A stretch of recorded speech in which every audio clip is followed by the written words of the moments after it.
방송에서 제공하는 투자 정보는 투자 판단에 대한 조언입니다. 방송에서 제공하는 주식의 가치, 가격 상승 및 가격 하락에 대해서는 방송사에서 보장하지 않습니다.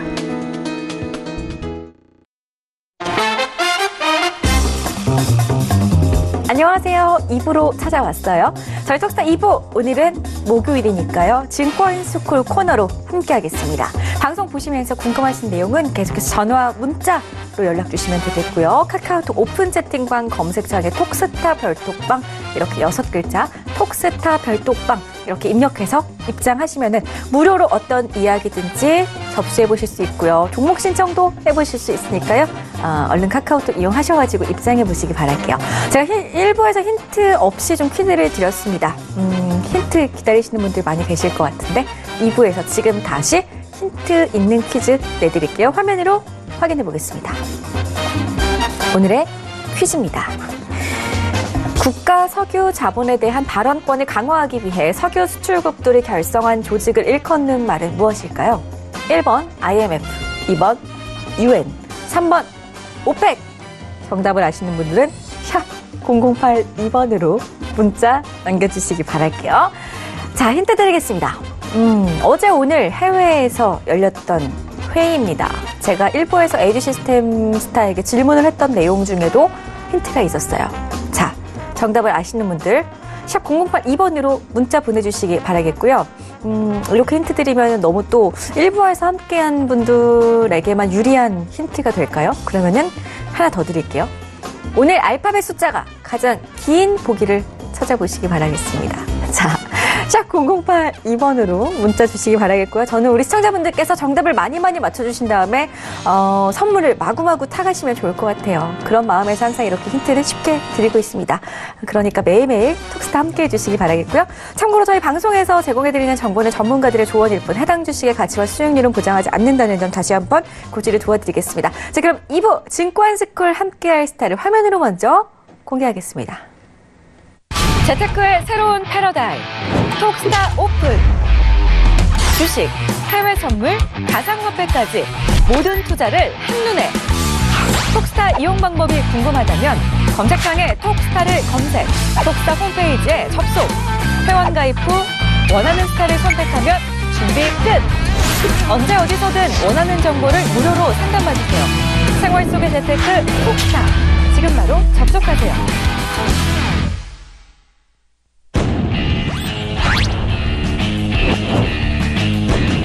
급등 가치주를 발굴하는 인공지능, 글로벌 시스템 트레이드 선구주자, 에이지시스템스타입니다. 네, 오늘 함께할 스타는 에이지시스템스타입니다. 에이지시스템스타와 함께 먼저 첫 번째 강의의 문을 열어보도록 할게요. 인사부터 나누겠습니다. 안녕하세요. 안녕하십니까. 네, 반갑습니다. 자, 우리 스타님, 오늘은 또 어떤 주제로 강의를 열어주실 건가요? 네, 사실 오늘은 이제 저번에 이제 금융에 대한 전반적인 흐름에 대해서 이게 끝났기 때문에 오늘부터는 본격적으로 골드만 한번 좀 드립하도록 하겠습니다. 골드요? 네. 오, 알겠습니다. 좀 신선한 상품에 대한 이야기, 골드. 골드에 대한 이야기 여전히 여태까지는 좀 해주지 않으셨던 것 같은데 그럼 지금 한번 시작을 해볼까요? 네. 네, 좋습니다.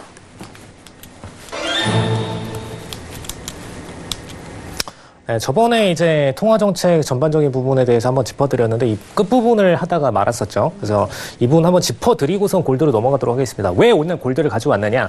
지금 통화정책 회의가 지금 약 2주밖에 안 남아 있습니다. 근데 이 상황에서 골드 랠리가 원래는 이 시점 기준으로 스타트가 돼야 됩니다. 그리고 지금 시점부터는 이제 달러 인덱스와 골드의 연동성이 굉장히 높아지기 때문에 지금 시점 기준으로는 공격적으로 골드에 대한 트레이딩 어느 관점으로 가야 될지, 지금 들어가야 될지 아니면은 통화정책 회의 당일날 들어가야 될지, 이 부분에 대한 시점이 굉장히 중요한 상태죠. 네. 지금 좀 상황을 말씀을 드리면은 일단 금리 기준으로 좀 다시 한번 이 얘기를 드리도록 하겠습니다. 금리가 중앙에 있고 정부 그리고 중앙은행 이렇게 좀 배치를 시켰는데 많은 분들이 이제 정부가 중앙에 들어가 있어야 되는 게 아니냐 이렇게 얘기를 하실 수 있겠지만 일단 여기는 금융시장이니까요. 금융시장의 중심은 금리입니다. 그래서 일단 중앙은행과 정부가 금리를 가운데로 해서 채권이라는 이해관계로 둘로 나뉜다라고 얘기를 드렸죠. 채무자고 채권자라고 얘기를 드렸습니다. 네.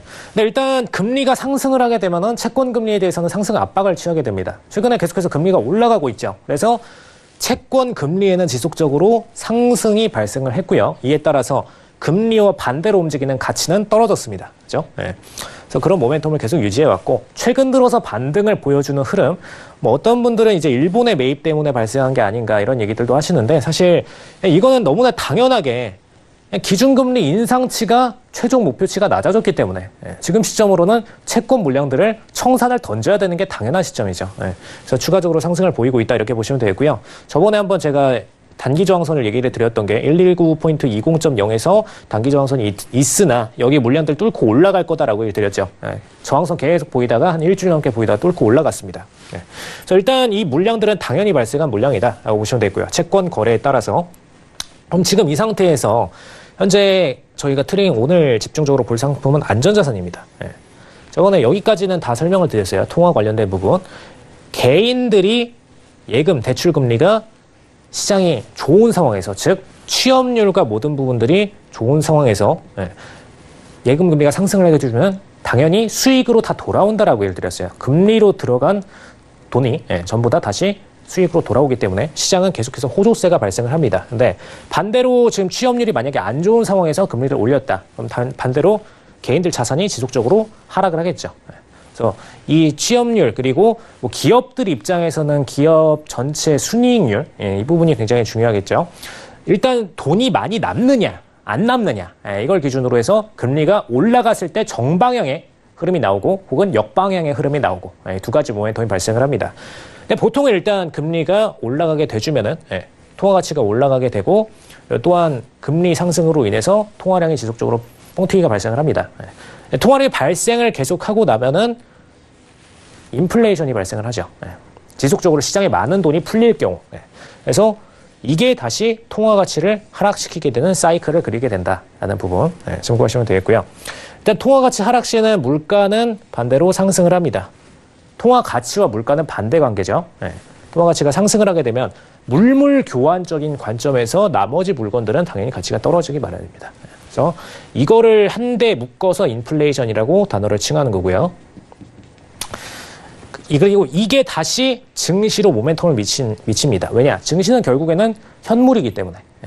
금융시장을 전체로 통틀어서는 선물과 현물 뭐 이렇게 많은 장들이 존재를 하지만, 일반적으로 주식장만 들어서 얘기를 하자면은 이건 현물입니다. 현물이기 때문에 통화 가치가 하락하면은 가치는 상승해 주죠. 그래서 최근 들어서 올해 흐름을 보시면은 올해 금리 인상을 진행을 했는데 지금 지속적으로 빠른 금리 인상을 진행을 했습니다. 더군다나 트럼프가 올해는 통화 정책을 강달러로 가겠다라고 연초에 미리 밝혔죠. 그래서 미국 달러 가치는 지속적으로 상승을 했습니다. 이러기 때문에 작년도에는 주가가 거의 수직 상승을 해줬는데, 금리가 빠르게 올라가고 통화 가치가 빠르게 올라가니까 상대적으로 하락 압박이 발생을 할 수밖에 없었죠. 그래서 작년 상승세보다는 딱 올해 들어서 꺾였습니다. 그래서 이 모멘텀은 통화 가치 기준으로 발생한 속도 차이다라고 인지를 하시면 되겠고요. 이 물량들 때문에 2월 달에 폭락이 나왔던 부분입니다. 통화 정책이 바뀌었고 그에 따른 금리 인상 가치도 반영이 됐기 때문에. 전국적으로 2월 달에 폭락 한번 나왔고, 그 다음에 지속 금리 인상 들어가니까 지금 최근에 4분기에 들어서 지금 중간선거 전에 한 번 더 폭락이 나왔고, 이렇게 보시면 되겠습니다. 그럼 이제 여기 관점까지는, 왼쪽 반구까지는 다 설명을 드렸고요. 이제 오른쪽 반구, 기관들의 흐름이죠. 사실 금융기관이 여기선 핵심입니다. 중앙은행의 존재 목적은 금융기관들의 수익을 위해서 존재한다라고 보셔도 돼요. 정부가 일반 개인들을 위해서 혹은 단순히 기업들을 위해서, 법인과 개인을 위해서 존재하는 단체죠. 여기를 위해서 존재한다면은 일반적인 기업들과 금융기업들은 반대 존재에 있습니다. 그래서 금융기관들을 위하는 곳이 중앙은행이다라고 보시면 되겠고요. 물론 중앙은행이 개인들을 위해서 명목상으로 우리는 개인들이 실질 상황이 어떻게 좋기 때문에, 안 좋기 때문에 금리를 인상한다라고 얘기를 하지만, 정확히 얘기를 하자면은 개인들이 금리를 받아낼 여력이 있는가 없는가, 이걸 가지고서 판단하는 것뿐이지 개인들을 돈 벌어주게 하려고 중앙은행이 금리를 올리는 건 아닙니다. 절대적으로. 그래서 금융기관이 먼저 퍼스트다라고 보시면 되겠고요. 적어도 미국은 그렇습니다. 금융 규제를 중앙은행에선 대신에 통제를 하는데, 보통 저번에 옐런 의장 같이 좀 보수적인 의장들 같은 경우에는 지속적으로 금융기관들이 수익을 내는 것보다는 안정적인 재무 구조를 갈 수 있도록 계속해서 막죠. 막는데 지금 파월 의장 넘어와서부터는 다시 금융규제를 풀어주고 있습니다. 금융권이 수익을 내야 중앙은행도 같이 이득을 본다라는 입장이기 때문에. 대신에 금리를 인상하게 될 경우에는 금융기관들은 또 예대마진 수익을 돌려받죠. 그래서 중앙은행은 공격적으로 항상 언제나 금리를 인상해주는 게 좋다라는 위치에 있는 부분이고요. 그래서 이 사이클은 이 중앙은행과 금융기관 사이클 상에서 금리는 언제나 인상하는 게 좋다라는 개념이 있기 때문에 인상을 진행해주는 부분입니다. 다만 최근 들어서 이제 인상폭 상한선이 그어져 버렸죠. 3.75면은 인상폭 상한선이다라고 제시가 되고 있습니다. 왜 그러느냐? 과거에는 지금 금리가 거의 10% 넘는 수준까지 위치를 해 있었다가 지속적으로 금리는 하락을 해왔어요. 지금 경제 위기 전부터 마찬가지였습니다. 2000년 경제 위기, 2008년 경제 위기 때 그 전부터 계속해서 금리는 하락해 왔어요. 채권 금리도 마찬가지고. 그러다가 최근에 바닥을 제로금리까지 찍고 나서 이제부터는 새로운 통화 정책으로 바뀌고 있다라고 보시면 됩니다. 이 관점에서는 일단 금리는 올려야 되는데 개인들이 감당한 선 안에서까지만 올리자라는 관점에서 일단 단기적으로 3.75까지로만 봤다라고 생각하시면 되겠습니다. 그럼 지금 관점에서 일단 이 사이클까지는 오케이가 됐고요. 그다음에 금융기관들은 트레이딩을 들어갈 때 증시에도 트레이딩을 들어가고 안전자산에도 트레이딩을 들어갑니다. 물론 개인들도 들어가지만 굉장히 소금액이죠. 안전자산을 가진 개인들은 굉장히 적습니다. 골드를 아무리 개인들이 보유했다고 하더라도 사실 대형 기관들 그리고 대형 지금 금융권들 중심으로 트레이딩하는 안전자산 규모가 훨씬 더 크죠. 물론 일부 부호들은 있습니다만. 근데 일단 이 안전자산 트레이딩을 하는 핵심 세력들 중에서도 선물장도 있습니다. 근데 이들이 왜 안전자산을 트레이딩을 하느냐? 증시에서 돈을 빼서 그냥 대체 투자자산으로 삼기 위해서 안전자산을 트레이딩 하는 거죠. 근데 이 관점이 사실 증시와 안전자산이 좀 역행 관계에 있다 보니까 증시가 위험할 때 자금이 보통 이쪽으로 이탈을 해줍니다. 근데 좀 잘 보실 부분이 있어요. 여기 제가 사이클 선 하나 더 그려드렸는데 증시에서 안전자산으로 이탈하는 흐름은 언제나 발생을 합니다. 증시가 폭락할 경우에. 근데 이 안전자산으로 이동한 자금들이 언제 증시로 이동하고 그다음에 지금 금리로도 이탈한다. 이렇게 선을 그어드렸죠. 사실 증시로 이탈하는 거는 증시가 다시 회복되면 당연히 올라옵니다. 근데 안전자산이 금리로 이탈하는 흐름, 이건 금리가 인상할 때 발생을 합니다. 왜 이걸 일부러 이렇게 만들어 놨느냐? 사실 이거는 시장에서 자연스럽게 생기는 구조이긴 하지만 금리가 올라가면은 금리 수익을 다시 금융기관으로 넣어줘야 되기 때문에 이 사이클이 굉장히 중요합니다. 안전자산에 투자했던 자금들, 채권 자금들이건 혹은 골드 자금들이건 이 자금들을 금리 인상 시점에서 예금 상품으로 넣게 해서 다시 예대 마진으로 금융기관으로 넘기도록 만들어야 금융기관 안에서 대출 사이클이 만들어지죠. 그래서 이 수익 구조가 굉장히 중요하다라는 거 참고로 하시면 되겠습니다. 그럼 이 안전자산 중에서 핵심인 골드 오늘 집중적으로 좀 파보도록 하겠습니다. 금 가격 등락 요인을 이렇게 좀 써드렸는데 이거 눈에 안 들어오시죠? 그래서 제가 좀 쉽게 풀어드리고자 그림 위주로 좀 가져왔습니다. 일단 지금 골드를 생산하는 국가, 핵심 국가. 전 세계적으로 보시면은 중국이랑 그다음에 호주. 호주가 지금 양대 생산국입니다. 사실 중국은 생산량을 거의 다 그냥 본인 국가에서 수요를 하고 있기 때문에 실질적으로 수출을 하는 거는 이제 호주, 그다음에 러시아 같은 경우에는 원래는 수출을 좀 했었습니다만 최근에 그냥 보유량을 늘리고 있습니다. 그래서 이 부분을 좀 포커스를 하시면 될 것 같고요. 과거에도 이제 남아공이 세계 최대 생산국이었으나 최근에 중국이 추월했다라는 거. 그래서 중국이 지금 최대 생산국이면서 동시에 최대 수요국이기도 합니다. 그럼 이제 이 관점을 가지고 지금 골드 트레이딩을 들어가실 때는 방금 이게 생산이었죠. 골드 채굴이었습니다. 채굴량이 증가할 때는 어디에 투자를 들어가야 되는가? 채굴량은 보통 언제 증가를 할까요? 아까 앞에서 보시면은 위험 자산에 대한 선호도가 감소할 경우에 골드 트레이딩이 증가한다라고 얘기를 드렸어요. 그럼 당연히 골드 생산 업체들 입장에서는 증시가 안 좋으면 본인들 채굴량을 늘리겠죠. 그죠? 매출도 당연히 그에 따라서 증가를 할 테니까. 그럼 이때 트레이딩 하셔야 되는 종목이 뭐냐? 증시가 안 좋으면은 금광 업체들로 트레이딩을 들어가셔야 되죠. 매출이 이쪽은 증가 아니기 때문에. 그래서 베릭골드, 베릭골드를 포함한 다양한 골드 금광 업체들이 포함된 ETF, 베넥 벡터스 골드 마이너스라는 ETF입니다. 보시면은 최근장 계속해서 골드 가격이 떨어지고 있다 보니까 바닥을 찍어 왔어요. 근데 지금 1200선 아래로 떨어지고 나서 살짝 회복을 들어갔죠. 들어가면서 최근장의 횡보로 쭉 가고 있는데 다시 골드에 대한 매수 물량들이 시장에서 증가를 해주고 있습니다. 이건 조금 이따가 같이 보여드릴 거예요. 지금 보시면은 서플라이 디맨드에 대한 수요 공급 부분입니다. 지금 시장에서 주요 수요자들이 누군지 그리고 가격 차트는 같이 해서 좀 나타내 드렸는데 지금 마인 프로덕트, 그다음에 프로듀스 헤징, 그리고 리사이클 골드. 지금 생산자입니다. 생산자 기준. 생산자 기준으로 어느 방식으로 생산을 해내고 있는지. 리사이클드 골드가 굉장히 크죠, 비중이. 그다음에 넷 프로덕션 헤징, 이건 굉장히 비중이 작습니다. 이건 빼고요. 그다음에 마인 프로덕션. 그래서 두 가지 핵심을 보시면은 제일 많은 양, 보라색, 파란, 이 초록색이죠. 이 두 가지입니다. 한마디로 골드는 지금 금광에서 채굴해서 뽑아내는 게 한 3분의 2가량 되고, 3분의 2가량은 골드는 금광에서 채굴하고 있고, 리사이클드 골드. 그러니까 한마디로 시장에 뿌려졌던 거를 다시 캐내가지고 가져왔다는 거죠. 어디에다 뿌렸다가 가져온다는 거냐. 예를 들어서 지금 전자제품 보시면 다 대부분 골드가 들어가 있습니다.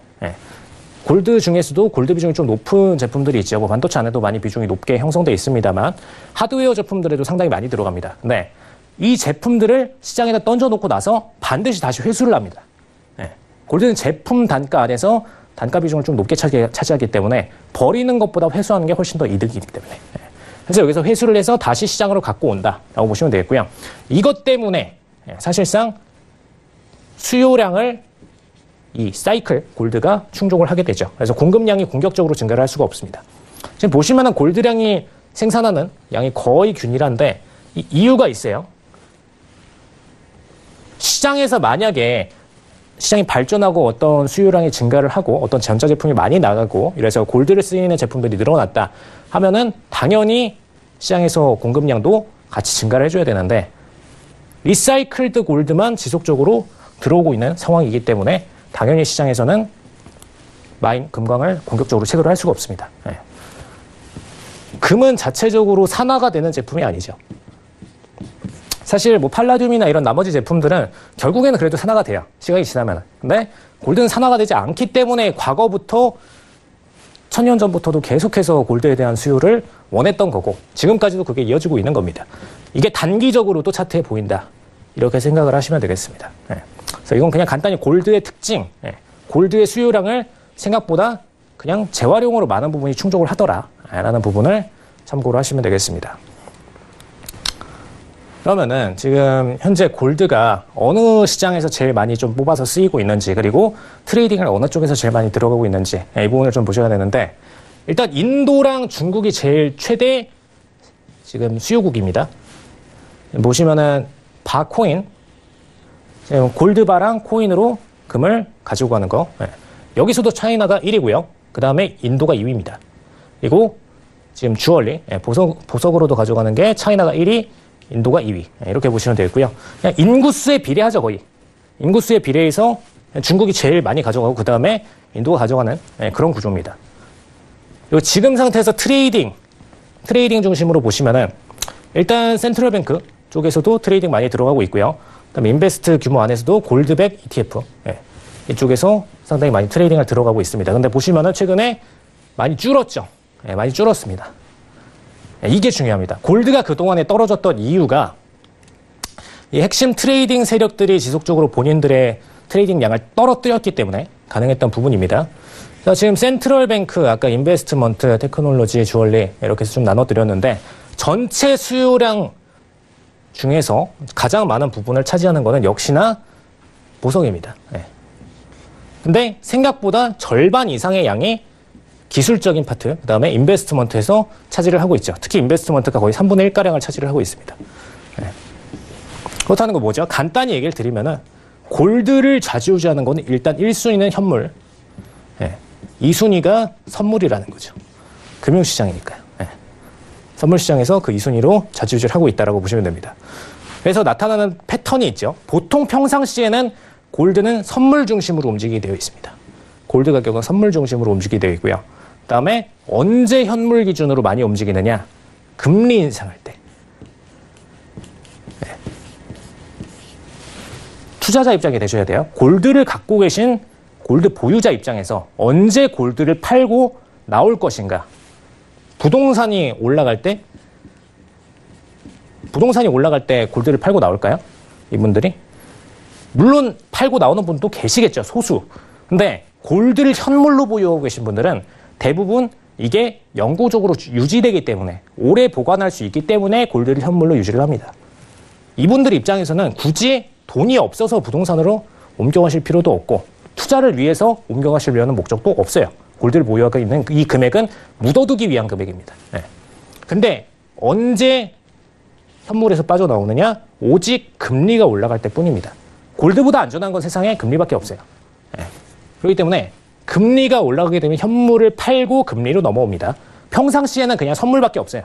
트레이딩 안에서. 근데 금리가 올라갈 땐 현물이 팔고 금리로 옮겨오기 때문에 금리 인상 시점에만 유달리 현물 중심으로 선물 차트가 움직입니다. 네. 평상시에는 이게 항상 우세해 있지만 이때 시점으로는 현물이 우세해진다는 것. 네. 이렇게 참고를 하시면 되겠고요. 지금 이 차트는 현재 국가별로 골드 보유고입니다. 네. 골드 보유고. 재밌는 거는 기존에 뭐 중국은 계속해서 늘려왔어요. 중국 금 좋아하는 건 아시죠? 네. 중국은 지속적으로 금을 좋아했기 때문에 본인들 수치를 늘려왔습니다. 단계적으로. 보시면은 단계적으로 늘렸어요. 네. 이거는 그냥 통화정책 그리고 외환정책 상으로 본인들의 시장 지위도를 올리기 위해서 특정 시점이 됐을 때 우리는 골드 보유고를 올린다 해서 시장에 쫙 매입을 한 거죠. 네. 이때 포인트에만 따라 들어가시면은 골드 수익률을 좋게 내실 수 있습니다. 네. 근데 나머지 국가들도 거의 다 이렇게 단계적으로 올리고 있어요. 여기에 역행하고 있는 한 국가가 있죠. 지금 러시아. 네. 단계적으로 통화 정책을 올리고 있는 게 아니라 그냥 시간이 날 때마다 계속해서 올리고 있습니다. 그죠? 평상시에 계속해서 쌓아두고 있다는 게 보이죠. 왜 이러느냐? 아까 러시아가 최대 생산국 중 하나라는 걸로 돌아갑니다. 보시면은 중국은 최대 생산국 중 하나예요. 호주도 최대 생산국 중 하나입니다. 근데 러시아도 3위권에 위치를 해 있어요. 러시아가 만약에 본인들의 생산량을 전부 다 수요로 풀어내고 그 다음에 다시 특정 시점에 보유고를 쌓았다면은 중국 같은 차트가 나오게 됩니다. 원래는 대부분의 국가들이 다 그렇고요. 근데 러시아 같은 경우에 지속적으로 올라가고 있죠. 이건 무슨 의미냐? 골드가 생산될 때마다 계속 쌓고 있다는 겁니다. 러시아만 특별하게. 그래서 최근에는 러시아가 중국을 역전했어요. 좀 말이 안 되는 거죠. 중국이 원래는 최대 생산국이고 사실 금도 제일 좋아하고 전 세계 최고의 보유량을 갖고 있어야 되는 게 정상입니다. 근데 공격적으로 러시아가 본인들 생산량을 계속해서 보유고에 쌓아가고 있다는 거죠. 왜 쌓아가느냐? 이유는 딱 하나입니다. 지금 러시아는 원래 기존의 금리가 굉장히 높았죠. 고금리였습니다. 고금리였는데 이것 때문에 러시아 국민들이 실질적으로 러시아 은행에다가 트레이딩을 안 했어요. 은행에다 안 맡겼습니다. 우리는 그냥 현금으로 갖고 있겠다. 아니면 그냥 골드로 갖고 있겠다. 이런 관점이었고요. 근데 이거를 개선하기 위해서 공격적으로 금보유액을 높였습니다. 한마디로 담보물을 늘린 거죠. 담보물을 공격적으로 늘려서 우리 은행들에 대해서 담보를 해줄 테니 은행들에 공격적으로 들어오셔서 자산을 예치를 해라. 한마디로 지금 푸틴은 금융시장 살리기에 혈안이 되어 있는 겁니다. 그 전조가 이 골드 보유액을 늘리는 데 있는 거고요. 그래서 우리는 이제 중국보다 높은 금을 보유하고 있으니까 우리 안정성, 금융시장 안정성은 중국보다 더 높다. 담보물 상으로는 적어도. 이렇게 얘기를 하고자 일부러 늘리는 과정이다. 이렇게 보시면 될 것 같아요. 그래서 저걸 기반으로 해서 최근에 좀 성장세가 보이는 게 암호화폐 시장이 좀 빠르게 올라왔죠. 러시아가 사실 이더리움도 만들었고 암호화폐 시장에서 거의 1위급입니다. 이더리움 개발자는 실질적으로 다 미국 쪽에서 있지만 시초는 거의 러시아에서 시초가 됐다고 보시는 게 맞죠. 그럼 이제 오픈 인터레스트 여기서부터는 선물장으로 넘어옵니다. 미결제 약정. 미결제 약정 하면은 나오는 단어가 있죠. 선물. 선물에서 청산을 안 하고서 홀딩하고 있는 물량들. 미청산 물량입니다. 그러니까 여기서 보실 거는 특별한 데이터는 없어요. 코맥스, 그리고 뭐 두바이 이렇게 해서 쭉쭉쭉 있는데 일단 코맥스는 금융시장이기 때문에 금융시장에서 지속적으로 미결제 약정을 보유를 해 나가고 있다. 근데 이 수치가 2014년도, 15년도에 떨어졌었어요. 근데 다시 16년도부터 증가를 하고 있더라. 현재까지 와 있더라. 그래서 폭락장이 나오다가 골드가 멈추기 시작을 한 겁니다. 근데 이 다음 차트가 더 중요합니다. 지금 보시면은 여기서 골드 지금 코맥스 롱 포지션, 롱 포지션이라고 말씀드렸어요. 한마디로 매수에 대한 포지션입니다.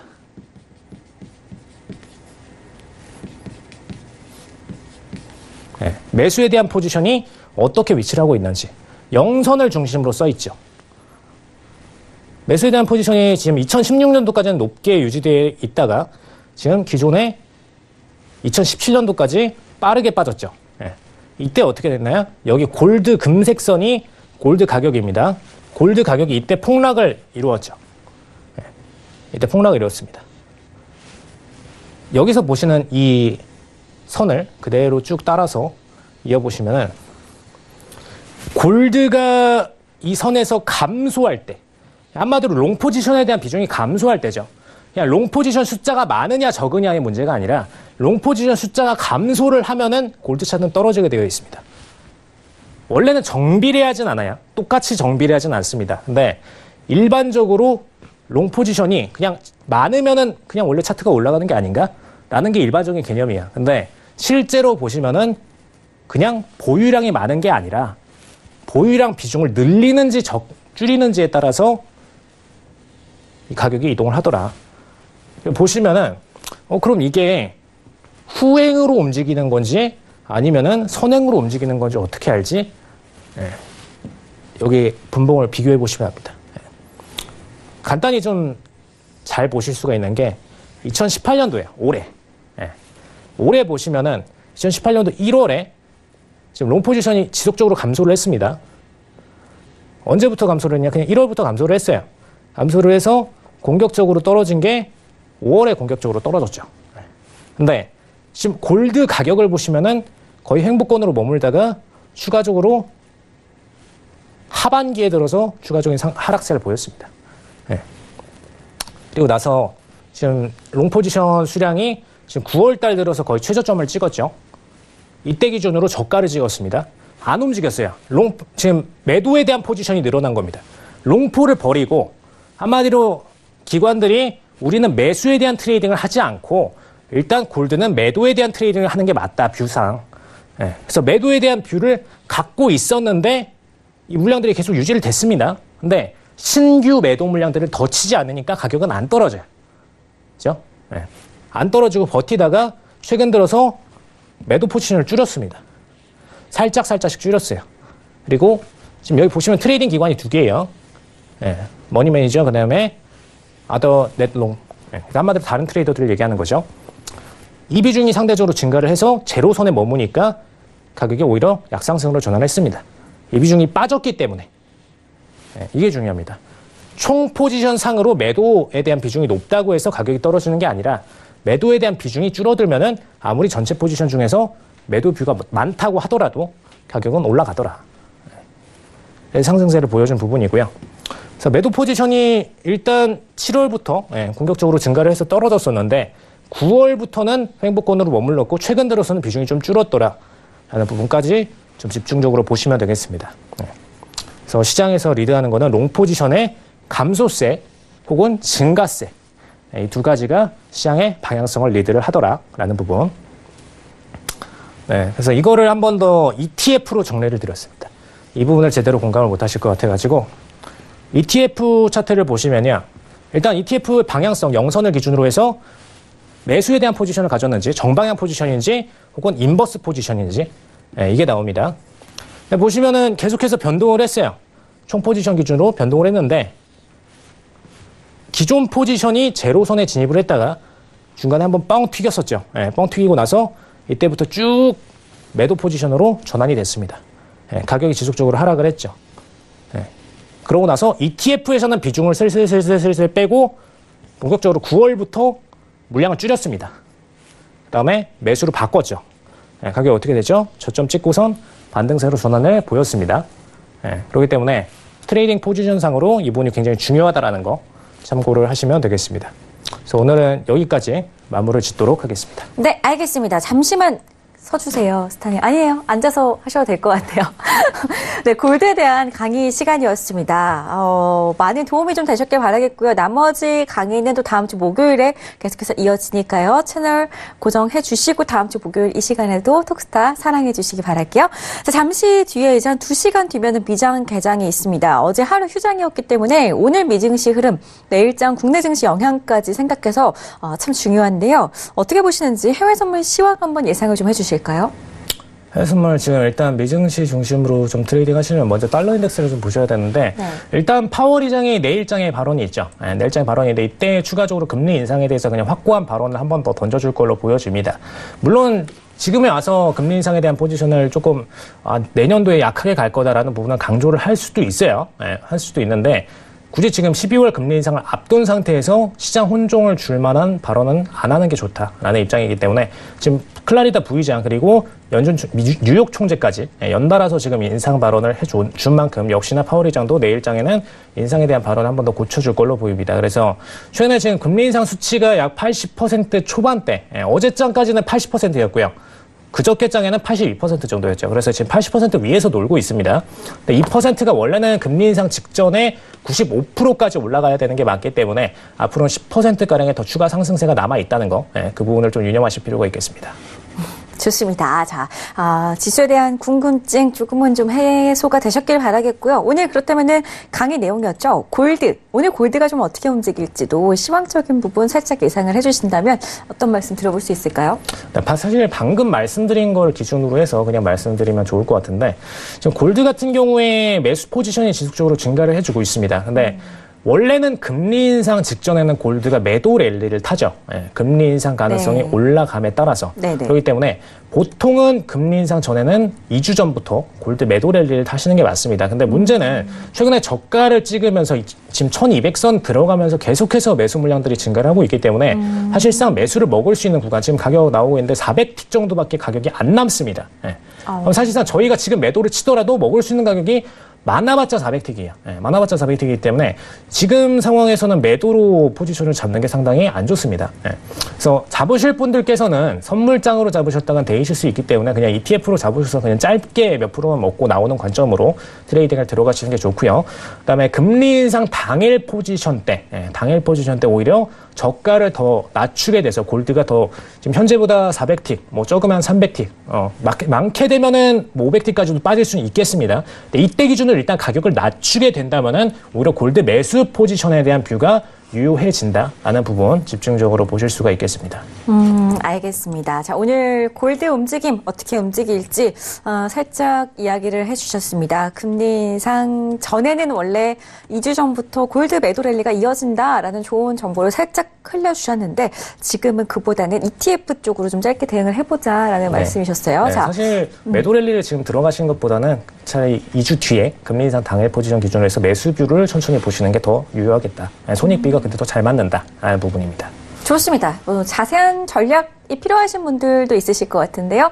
포털 사이트 검색창에 톡스타 검색하시고 저희 홈페이지 들어가시면은 우리 LG 시스템 스타가 속해 있는 LG 사단 톡방이 있습니다. 무료로 입장 가능하시니까요. 이 부분도 참고하시기 바랄게요. 자, 그렇다면은 이제 지금 국내 선물 시장까지도 또 한번 훑어봐야 될 것 같은데 국내 선물 시장 대응하시는 분들은 좀 어떤 전략이 유효할까요? 지금 시장에서. 사실 지금 S&P를 전망을 드리면서 국내 증시를 다 같이 엮어서 얘기를 드렸습니다. 사실 뭐 국내 시장 뷰를 보실 때는 그냥 국내 뷰만 보시는 분들은 절대로 없을 거예요. 국내 그냥 증시 트레이딩 하시는 분은 그냥 국내 증시 코스피 오늘 떨어졌네 올라갔네 이렇게 보시겠지만 지금 국내 선물을 트레이딩 하시는 분들은 그냥 S&P랑 나스닥 차트부터 먼저 켜놓고 대응합니다. 그렇기 때문에 일단 S&P부터 보는 습관을 좀 들이셔라 라고 좀 얘기를 드리고요. 사실 그저께부터 화요일부터 제가 S&P 폭락에 대한 얘기를 드렸습니다. 그래서 S&P 지수를 좀 잠깐 보면서 얘기를 드리도록 하겠습니다. S&P 지수가 지금 일봉으로도 먼저 보셔야 됩니다. 사실 일봉으로 볼 때 먼저 낙폭이 나올 수 있는 기준 라인이 지금 7,775 뚫은 순간부터 이제는 낙폭 구간이 나올 수 있겠구나를 좀 전념을 하셨어야 돼요. 근데 그 기준이 왜 나왔느냐? 사실 원래 상승 라인을 잘 타고 있었다 보니까 그것도 전저점보다 좀 높였고 이러다 보니까 많은 분들이 그럼 이 관점이면은 저점을 올리는 상승세이기 때문에 전저점 뚫지 않을까. 그리고 2820선, 2820선을 두 번 정도 터치를 해줬기 때문에 세 번째 터치 때는 돌파를 보여주지 않을까. 이 부분을 좀 기대를 하셨을 것 같아요. 근데 좀 중요한 부분은 2820선에서 거의 점 반락을 두 번 연속으로 만들어낸 포지션이기 때문에 여기서는 좀 중요하게 보실 게 매수 포지션을 처음부터 계속해서 쭉 끌고 가신 분들은 홀딩을 가시는 건 맞아요. 가시는 건 맞는데 익절가를 최대한 짧게 잡고 트레이딩을 하셨어야 됩니다. 어디 기준이냐? 아까 말씀드린 대로 지금 2770선, 70선 낙폭 기준으로 먼저 잡으셨어야 되고요. 하락 전환의 기준선은 2665선부터 기준이었습니다. 그래서 이 포인트가 무너지는 시점부터는 하락장 스타트이기 때문에 제가 2765 톡방에도 써드렸습니다. 그럼 저희 톡방 들어와 계신 분들은 다 봤어요. 그렇기 때문에 2765 무너지고 나서 2675까지 추가적으로 낙폭이 가능하다라고까지 얘기를 써드렸습니다. 그만큼 낙폭 구간을 보실 때는 이 부분이 중요하기 때문에 익절가는 반드시 매수 플레이를 봐주시던 분들이더라도 2765선 이하로 무너지는 시점에서는 빠르게 매도로 터닝해서 매도를 치셨어야 됐다라는 부분 좀 집중적으로 보실 필요가 있겠고요. 그다음에 왜 제가 지금 2675선까지 좀 공략을 하라라고 얘기를 드렸었냐면은 지금 보시면은 기존의 상승 추세에 전환하기 전에 기준선 단가입니다. 기존 시장에서 지지를 보였던 단가기도 하고 매도 추세로 전환될 뻔할 때 매도에 대한 전환을 보여줬던 단가죠. 그렇기 때문에 다시 상승 전환해서 올라온 포지션에서는 역시나 마찬가지로 단기 목표가는 2675선까지 최대한 단기적으로는 가시는 게 맞다라는 부분 얘기를 드릴 수가 있겠습니다. 그럼 지금 시점에서 이제 금리 인상을 앞두고 있는데 S&P에 대한 뷰가 어떻게 되는지 이 부분도 좀 궁금하실 텐데 일단 달러 인덱스가 약달러 전환 가능성이 높은 상태죠.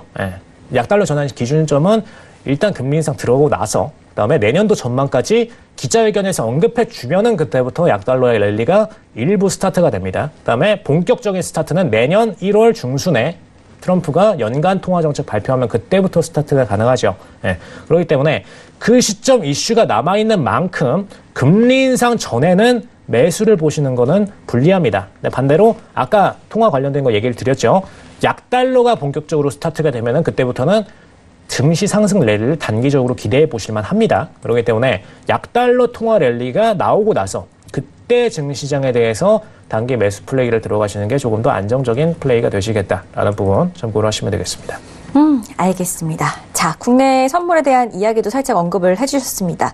우리 에이주 시스템 같은 경우에는 톡방에서 정말 자세하게 포지션 매매 자리를 짚어주시거든요. 수익이 거의 매일 나는 방인 것 같더라고요. 그러니까 참여하고 싶으신 분들 혹은 해외 선물에 관련해서 나도 한번 시작을 해볼까 하시는 분들 망설이지 마시고 우리 에이지 사단의 톡방에 한번 입장을 해보시기를 바라겠습니다.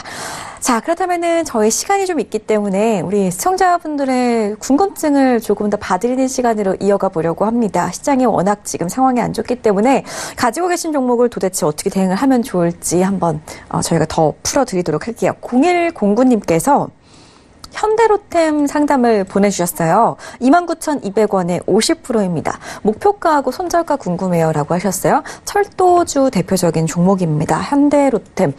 참 최근에 계속해서 올라오다가 오늘은 역시나 이 종목도 어쩔 수 없었나 봅니다. 4% 가까이 빠지면서 종가 마감했습니다. 28,800원대 지금 와 있는데요.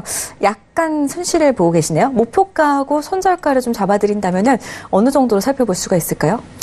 사실 현대로템 같은 경우에는 재무가 원래 안 좋은 주인데 역시나 아까 말씀드렸던 삼성중공업 같이 지금 대기업이라는 이유만으로 연기금이 계속 매수를 좀 해주고 있습니다. 저는 이런 플레이를 좀 안 좋아해요. 외국인들은 팔고 있는데 물론 이제 최근 한 지금 11월 말부터 12월 초까지는 살짝 들어오긴 했습니다. 근데 뭐 장기적인 수급으로 보시면 외국인들이 적극적으로 투입하고 있는 종목은 절대 아니죠. 일단 재무가 근데 안 좋은 종목이기 때문에 굳이 연기금이 이 종목을 넣었어야 되나라는 시점은 굉장히 많이 드는 뷰이기 때문에 참고로 하시면 될 것 같고요. 뭐 내년 전망도 지금 그렇게 좋지만은 않습니다. 본인들이 이제 매출 올라갈 거다라고 평가를 하고 있지만 지금 거의 한 4, 5년째 연속 매출 하락 중이기 때문에 내년도 매출이 올라간다는 좀 막연한 기대는 좀 버리실 필요가 있겠고요. 그래서 그런 뷰 보시면은 지금 외국인들은 물량 다 털고선 빠져있는 상태에서 기관들만 지속적으로 물량들 소화를 들어가고 있죠. 어느 시점 기준으로 계속해서 들어가고 있느냐.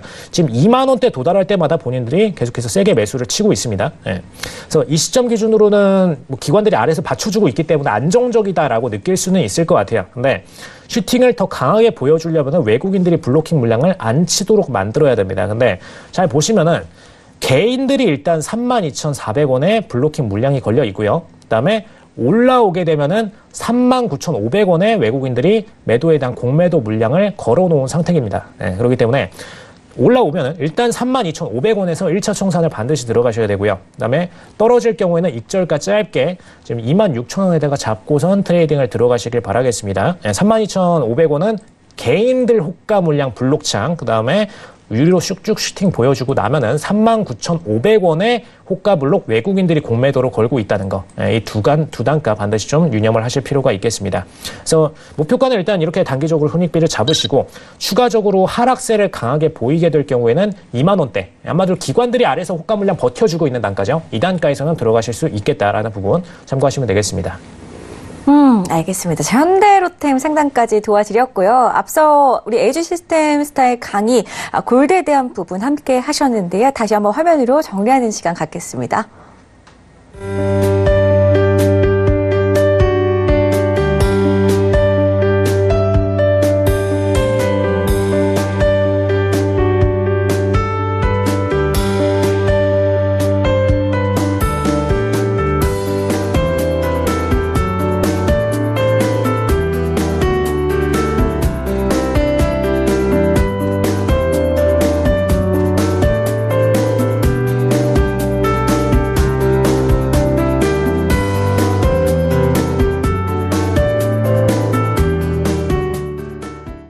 LG 시스템 스타일 강의 정리해보는 시간 가져봤고요. 우리 김보은 스타께서도 강의를 오늘 준비를 했다고 하니까요. 바로 김보은 스타 강의로 이어가겠습니다.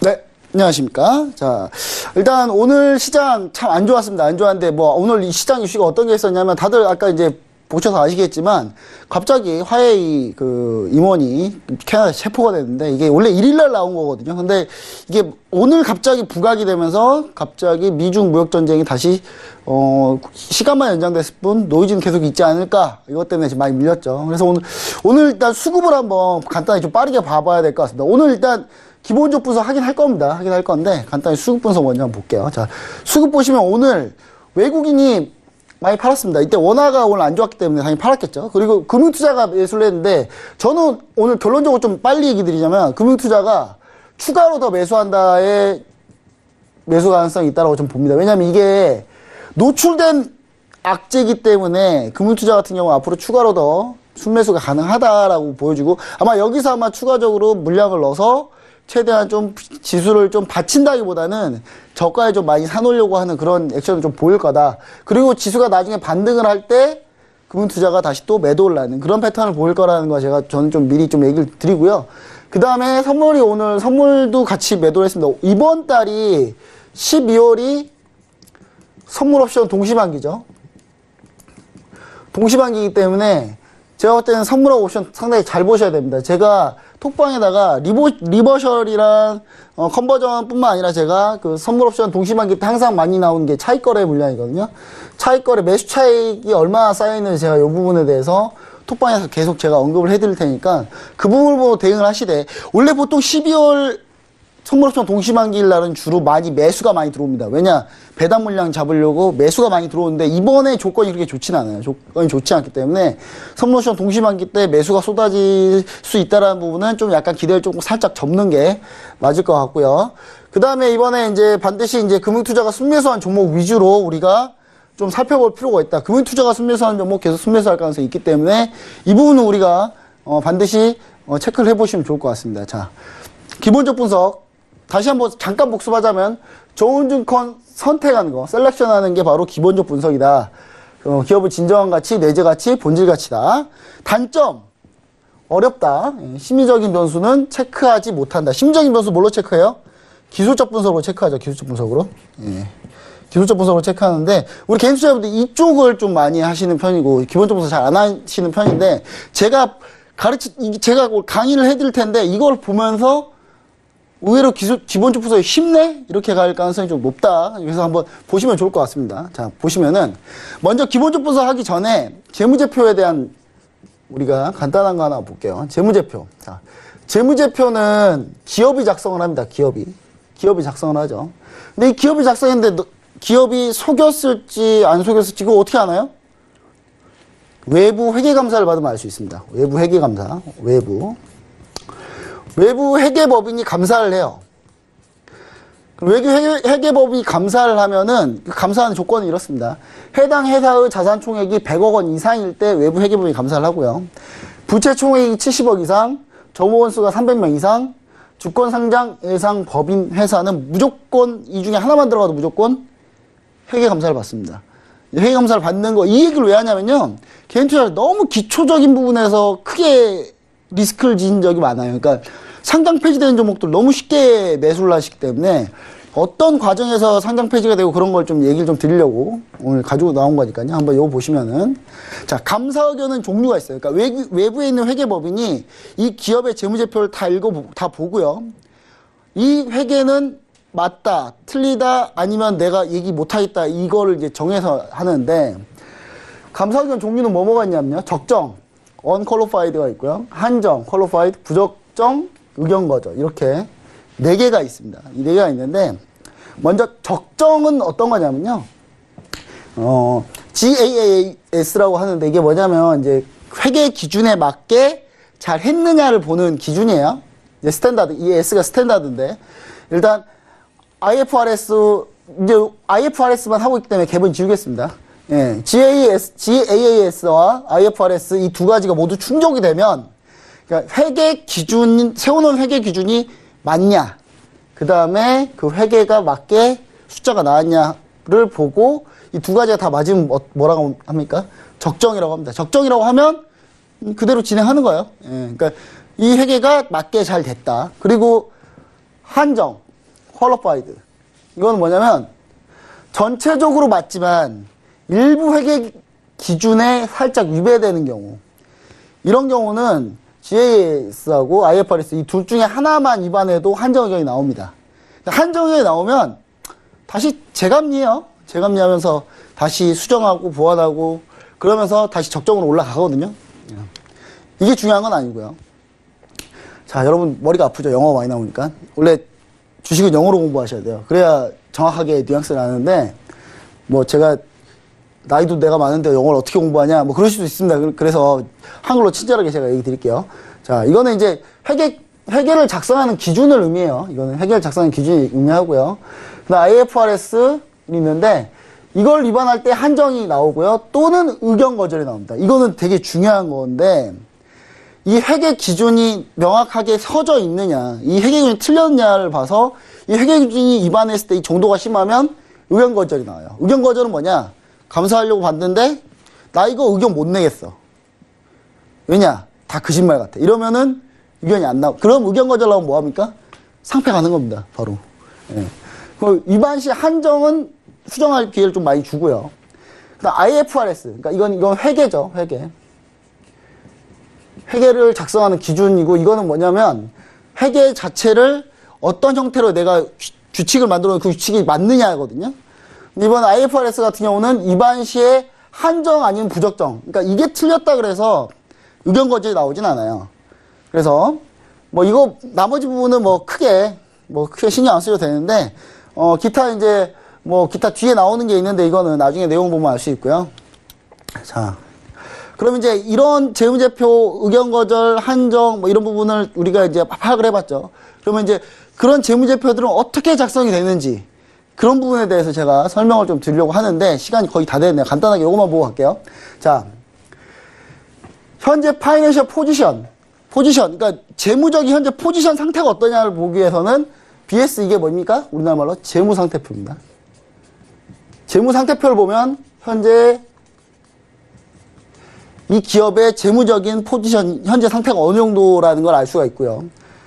그 다음에 현재 영업을 해서 나오는 결과가 어떠냐는 IS라고 하는데, 이거 인컴 스테이트먼트라고 하는데, 이거는 뭐라고 그러냐면 손익계산서라고 합니다.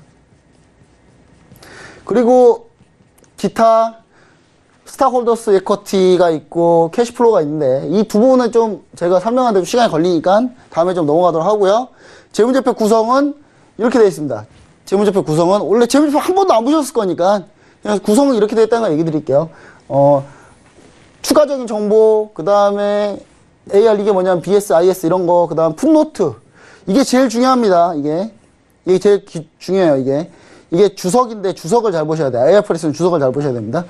그 다음 요거는 이제 추가적인 스케줄, 그 다음에 요것도 잘 보셔야 돼요. 경영자가 내가 어떻게 판단하고 있는지. 경영자가 의견을 게재하는 게 있거든요. 이 부분까지 해가지고 재무제표는 이렇게 구성이 되어 있는데, 제가 아주 급하게 얘기 드렸는데, 다음에 좀 더 자세하게, 뒤에 많이 있거든요. 이거 한번 하시면 재무제표 다 끝났다라고 보시면 됩니다. 그래서 같이 계속 해주시면 좋을 것 같습니다. 좋습니다. 개인 투자자분들께서 알고 싶어 하시는 부분, 그리고 꼭 아셔야 하는 부분에 대한 강의를 오늘 준비를 해오셨는데, 외부 회계감사를 받는 조건에 대해서 살짝 짚어보는 시간부터 가져봤습니다. 시간이 참 야속한데요. 다음 주 목요일에 이어가도록 하겠습니다. 자, 혹시 두 분의 강의, 오프라인에서 무료 강좌를 원하시는 분들은 두 분의 톡방, AG사단 찾아가셔가지고 문의하시면 되겠습니다. 자, 퀴즈 정답자분들도 공개를 해야 됩니다. 퀴즈 정답부터 맞춰볼게요. 자, 오늘 퀴즈였죠. 정답은요, 3번 오펙이었습니다. 정답 맞춰주신 분들 공개할게요. 6138님, 그리고 3458님과 1245님, 3648님, 9441님 이렇게 5분 진심으로 축하드려요. 톡스타 고객센터에서 전화 드릴 거니까요. 모르는 번호여도 당황하지 마시고 꼭 받으신 후에 선물 챙겨가시기 바랄게요. 참고로 저희 톡스타 2부에서 제공해드렸던 정보 또한 전문가들의 조언일 뿐 해당 주식의 가치와 수익률은 보장하지 않는다는 점 다시 한번 고지해드립니다. 자, 2부도 함께해 주신 우리 시청자분들께 감사의 말씀 드리면서 저희 내일 밤 8시에 다시 돌아올게요. 고맙습니다.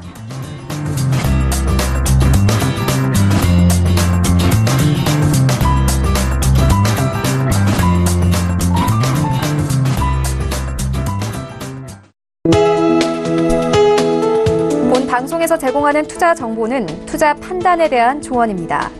방송에서 제공하는 주식의 가치, 가격 상승 및 가격 하락에 대해서는 방송사에서 보장하지 않습니다.